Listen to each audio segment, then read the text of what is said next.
My spoiled neighbor was renting out my house while I was traveling, and now that I found out, she is suing me for kicking out her clients. My neighbor and I always argued, usually because she insisted that I renovate my house, threatened to report me to the neighborhood association, called me sloppy, etc. Mind you, I always renovated my house to make it look as beautiful as possible, mowed the lawn, painted the fences, and honestly, my house was always tidier than hers, but she always insisted that I keep renovating, saying that my house looked ugly and demanding that it be spotless. I never understood her fixation on my house always being perfect and clean, but soon enough, I would understand. I often travel for work, and when I do, I usually just set my alarm but leave the door unlocked. My neighborhood is completely safe and has never had any cases of burglary, so I thought it was okay to do so. When I returned from trips, I often noticed that the house seemed strange, as if someone had moved things around, or I found items missing. But I get distracted very easily, so I just thought I was remembering wrong, especially since my alarm hadn't gone off, so there was no way someone had entered. But of course, everything changed one day when I was released from my trip earlier than expected.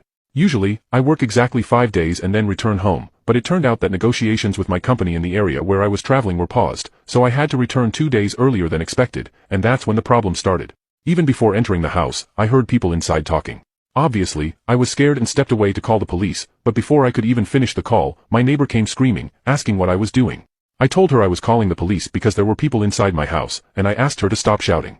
She then said that I was in the wrong for returning so early without notifying her.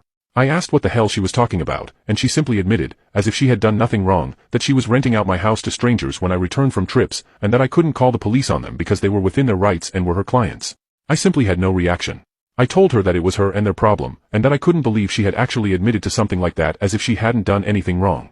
When I questioned her, she also admitted that she had seen me enter the code for my alarm, and that's how she disarmed it.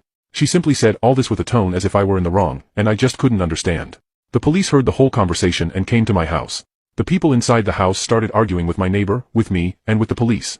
In the end, they accepted and left. When the police left, the neighbor came to my house right away to complain that I had kicked out her clients from my house, and that I was rude. I tried to speak, but she always shouted over me, saying that I was cruel and that she would sue me. Of course, I thought she wasn't serious, but guess what? The lawsuit notification arrived at my house today, and she demands compensation for moral and material damages. Well, I've already talked to my lawyer and he managed to get the recording of my call with the police, where she admits to literally disabling my alarm for strangers to enter, as well as charging them rent for a house that wasn't hers.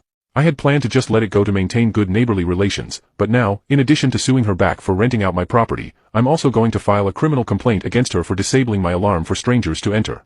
At this point, I don't care if she goes to jail, and I don't care how much she'll have to sacrifice to pay my compensation, she'll get what she deserves.